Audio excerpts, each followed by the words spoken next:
mwaka w'igihumbi kimwe magana abiri na mirongo itandatu mu mujyi wa Perugia wo mu Butaliyani, umuturage usanzwe udafite inshingano mu idini Raniero Fasani ngo yagize iyerekwa aho Bikira Mariya yamubwiye ko abantu bose bakwiye kujya bihana ibyaha byabo bikubita bikabije kandi bakabikorera mu ruhame. Kuva ubwo Fasani atangira gushishikariza abanyaperugia bose kujya bikubita mu buryo bwo kwihana ibyaha.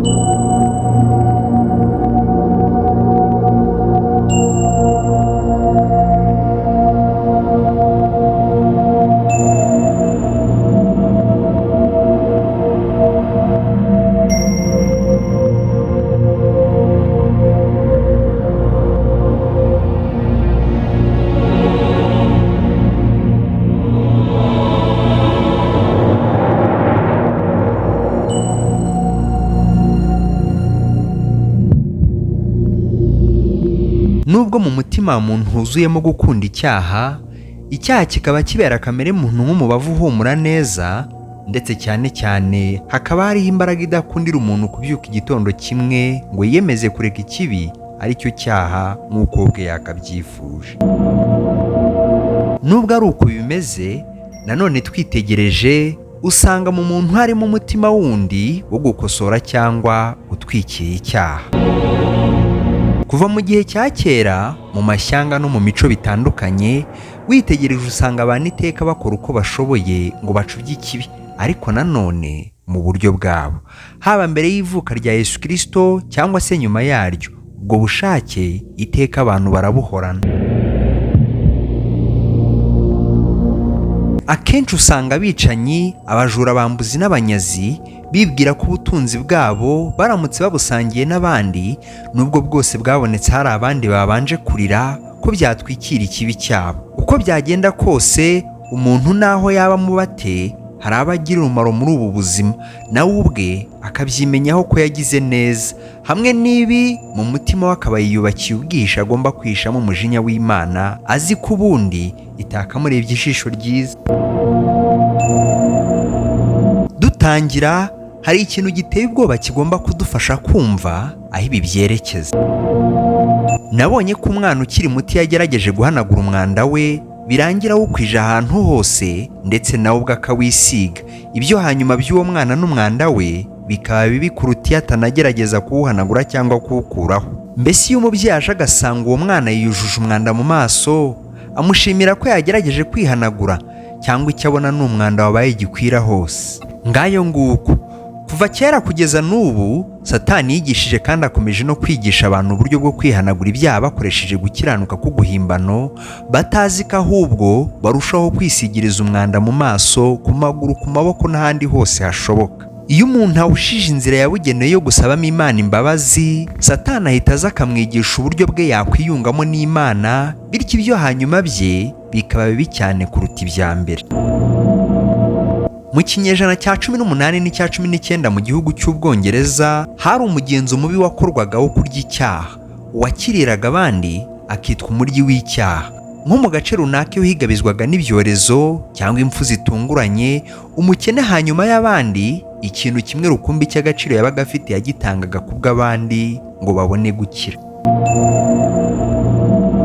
Nyuma yo kwibwira ko ibyabaye bigomba kuba byatewe n'icyaha, umuryi w'icyaha yafataga umugati, umunyu n'amata cyangwa inzoga byabaga byashyizwe ku gituza cy'uwapfuye, ubundi akabirya abanje kwiyaturaho ko atanze ubugingo bwe kugira ngo icyaha kiri mu bantu cyabakururiye ibyago kigende. Nubwo ibi byakorwaga, ikibi kiri mu mitima y'abantu nticyagendaga, ahubwo byagumaga uko iteka n'iteka kugeza aho uyu mugenzo wacikiye.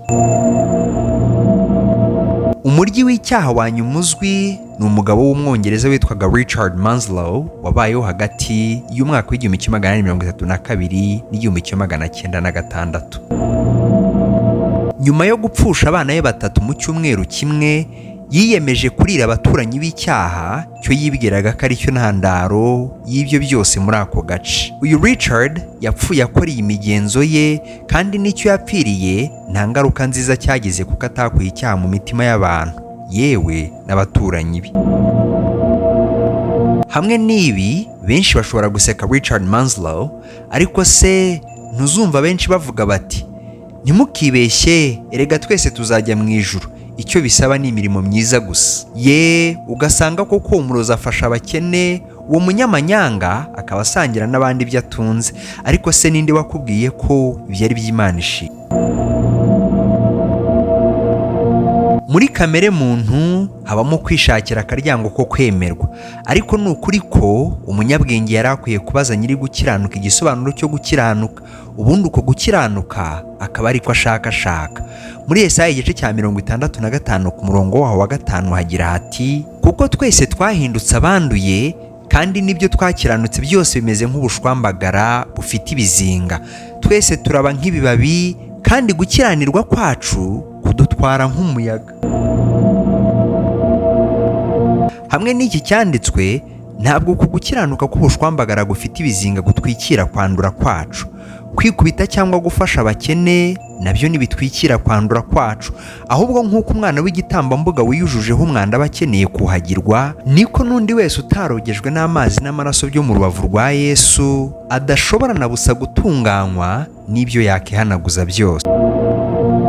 Ijambo mu rwandiko rwa kabiri rwa Yohana mu gice cya mbere ku murongo wa 8 n'uwa 9 rigira riti: mwirinde mutabura iby'imirimo mwakoze, ahubwo ngo muhabwe ingororano itagabanije.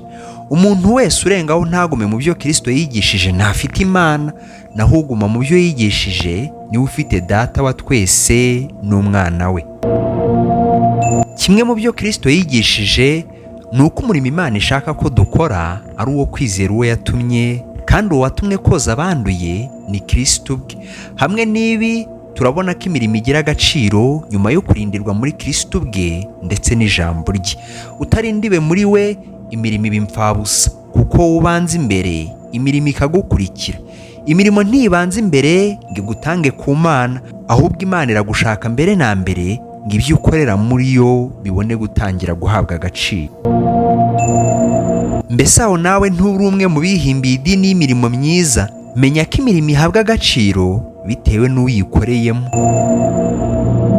Birashoboka cyane ko abacanshuro b'abanyamahanga bashobora kugirira umumaro cyane abaturage b'igihugu runaka, ariko rero ntibaba bafite uburenganzira ku byiza byose byo muri icyo gihugu. Icyiza numva ari uko washaka ubwenegihugu, kuko ari bwo uzaba ubaye umunyabwenge. Kuba imbwa yagutabarira umwana ntibihita bihesha icyubahiro cyo kongerwa ku rutonde rw'abana wabyaye. Niba wariyunguye ubwenge bwo gukora imirimo myiza, wasanga atari na myiza mu maso y'Imana, ari we gusa uyita myiza. Erega wasanga ibyo wita imirimo myiza warabikuye ku bwenge bwa Satani. Iki nicyo cyateye umwami wacu kuburira abamwumvaga bose ati: ariko ntimwishimire yuko abadayimoni babumvira, ahubwo mwishimire yuko amazina yanyu yanditse mu ijuru. Hamwe n'ibi, uwakoze umurimo mwiza wo guhesha abandi ubugingo ni Kristo, kandi uwakubitiwe ibyaha by'abari mu isi mu buryo bufite umumaro nanone ni Kristo. Ndetse uwariye cyangwa se uwahindutse icyaha ku bwacu, Imana ikabiha agaciro n'uwayiturutseho, si abavukiye mu byaha, uwo nanone ni Kristo. Mwene Adamu we, wigeze ubona umuntu ukora ataravuka? Byaba ari ishyano biramutse byarabayeho. Ariko rero iryo shyano mu buryo bw'umwuka niryo ryibasiye abantu benshi muri iki gihe, bakavuga ko bakorera Imana, ko nayo izabitura kandi mu by'ukuri batarabyarwa nayo. Icyakora Yesu aragutwite, musaba uyu munsi akubyare, nibwo ibyo ukora bizahabwa agaciro uri umwana mu rugo rwe.